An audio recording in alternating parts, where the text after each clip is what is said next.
Episode 256. At level 30, a summoner possesses both thunder and fire elementals, each capable of summoning two that last for 30 seconds. Additionally, there's the goblin creature, which can be learned as early as level 5. The summons lasted longer, 90 seconds. At level 30, a summoner could have up to 5 pets active. But right now, those 5 were like headless flies, spinning chaotically within Concealed Light's field of view. From the constant, frantic movements of his character, Yeshu could tell Concealed Light was desperately trying to command his pets. But his actions were simply too slow, too imprecise, and on top of that, riddled with outright mistakes. To Yeshu, with his 10 years of glory experience, I can't even figure out what Concealed Light's trying to do with those moves. However, Concealed Light was no ordinary newbie. From the idiot-proof guides he could write, Yeshu knew his theoretical knowledge was rock solid. So this guy's actions had to be deliberate. It wasn't the kind of random flailing you'd see from a true newbie. But the truth was, his skills were just too amateurish. Watching his pets run amok, stand around dazed, or get stuck behind trees, Yeshu simply couldn't bear to watch any longer. My boss is giving you pointers. Listen up. You'll benefit for life. Steamed Bun Invasion hurled a brick his way. It got Concealed Light's attention. Concealed Light finally swiveled his view to look at Lord Grimm beside him. Grimm? I've read your noob guide. Even as Yeshu spoke, his Lord Grimm was already charging forward. Concealed Light's pets were in complete disarray. He did have one opponent, who was initially quite flustered, but he quickly realized this summoner was no threat at all. Still, he wanted no further trouble and was looking for a way out. Yeshu couldn't count on Concealed Light to command his pets. Hold this guy back. So how is it? Yeshu's words finally caught Concealed Light's attention. He hurried over, only to find Lord Grimm standing motionless and silent beside him. Hey, how's it going? Concealed Light asked urgently, only to hear a loud crash from over there. He looked and saw Lord Grimm blast the controlling player over with a falling flower palm. Shadow clone technique, Concealed Light, he cried out, then slumped in frustration.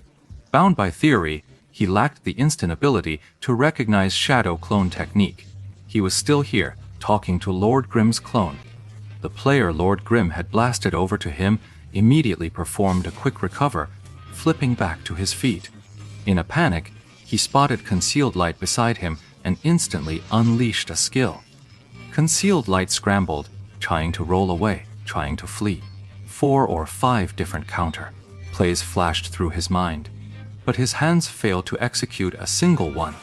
Just as he was about to take the hit, 3 more deafening booms roared out. Lord Grimm fired an anti-tank missile, blasting the guy away, then charged forward at a sprint. Well written. Very detailed, no flaws, but impractical. As soon as Lord Grimm returned, Yeshu seamlessly resumed his conversation with Concealed Light, picking up right where they left off. More impractical nonsense. This is the most common comment I've gotten since I posted my guide. Concealed Light said, deeply annoyed. He'd thought a super expert like Lord Grimm would have some unique insight, but his feedback was just as generic as everyone else's. Concealed Light instantly felt that this so-called expert was just another ordinary person. Such a complex and intricate playstyle is simply impossible for the average player to execute flawlessly from start to finish. That's a matter of insufficient skill. With enough skill, it can naturally be done. I can do it. But I won't be following your guide either. Why? Because I can. What do you mean by that? For players who can pull that off, they've got a dozen ways to kill those Bioses. Why would they need to follow your guide step by step with such painstaking care? This kind of monster. Slaying guide should be written for those who can't do it, with the simplest methods possible. But you've done the opposite. Your methods are so complex only high-level players can pull them off. And these high-level players don't need this kind of guide in the first place. You're writing a guide for people who don't need one. And that's not unrealistic. Concealed Light was left completely speechless. The logic was simple, yet for some reason, he had never realized it himself. He had developed a foolproof guide and was quite pleased with himself, yet it never gained any recognition. He didn't give up, writing one guide after another. He hoped someone would recognize the value of his guide, and now he finally understood. His guides were indeed correct in their accuracy, yet equally illusory in their practicality. Just as Ye Xiu had said, these guides of his were written for people who didn't need guides. Concealed Light stood there in a daze, even forgetting to continue controlling his pets, until he heard Lord Grimm, fighting beside him, speak again. You labeled your guide as a foolproof one, but that's a mistake. This guide is anything but foolproof. It's actually incredibly high level. What a shame. It's just useless. Hey, you want to make some high-value top-tier guides? Of course. Let's go study the dungeon. Dungeon. How to achieve the highest dungeon record. That's where you need truly high end strategies. There are already plenty of guides like that. Concealed Light had seen these detailed dungeon walkthroughs, but noticed there were no comprehensive guides for actually killing the bosses. That's what gave him the idea to write a detailed boss guide. And now he finally understood there were dungeon walkthroughs because people needed them. There were no boss guides because it's not that no one can write one. It's just that this kind of guide isn't needed here. Maybe you could write a better one. Concealed Light's mind raced. Hey, I wrote one about you guys farming the burial grounds. Did you see it? I have. How was it? Concealed Light grew a little nervous again. Even though Steamed Bun Invasion had already told him his theory about the orange weapon was off base, he still wanted to know exactly how wrong he was. Not bad, but you haven't found all the tricks yet. The second boss, Zombie Bailey, can be catty too. Kiting the bus. 8 o'clock. There's a cave in the wall. You know it. No idea! Right there. Just get the boss inside. So, how many orange weapons does your team have? Ye Xiu explained that Huang Xiaoshen's alt account, Lu Mu, was in the party at the time, wielding a level 25 vampiric light sword. Concealed Light's face flushed bright red. He'd been so quick to assume the guy had orange gear. But that wasn't the case at all. But there's also a silver weapon. A silver weapon? Concealed Light was astonished.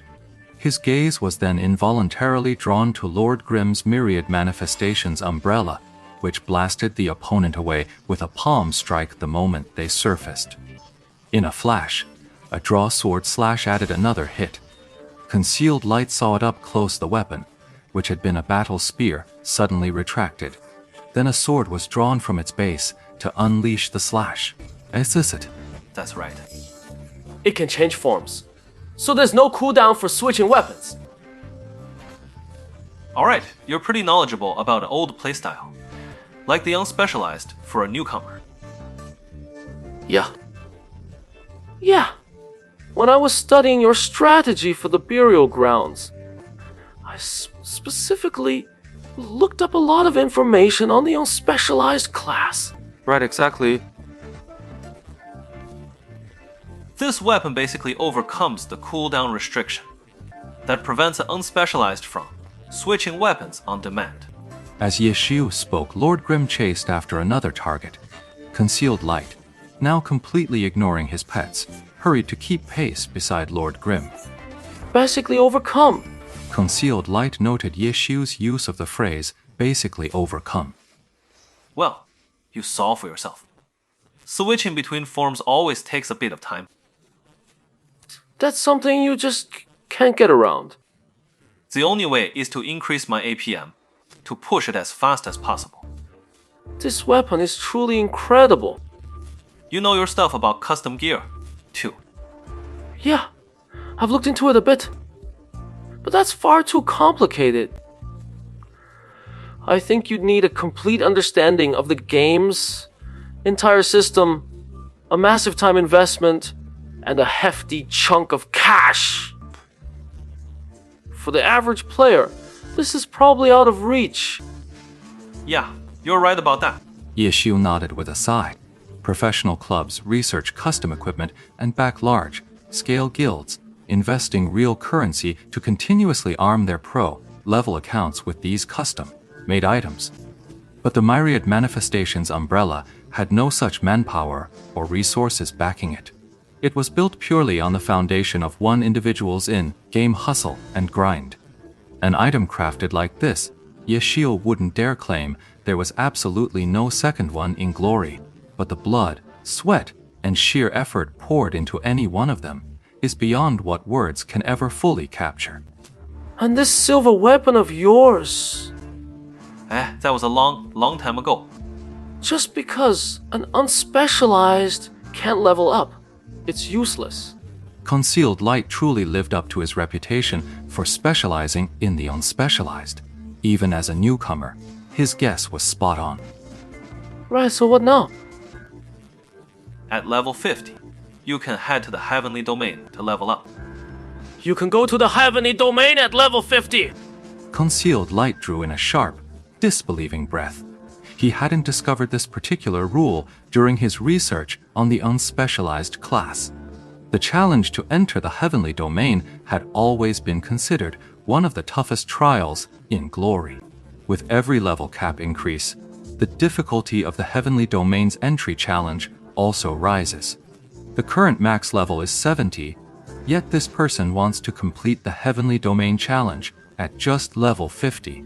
You have to understand, the challenges of the Heavenly Domain must be completed almost entirely solo, with no help from other players whatsoever.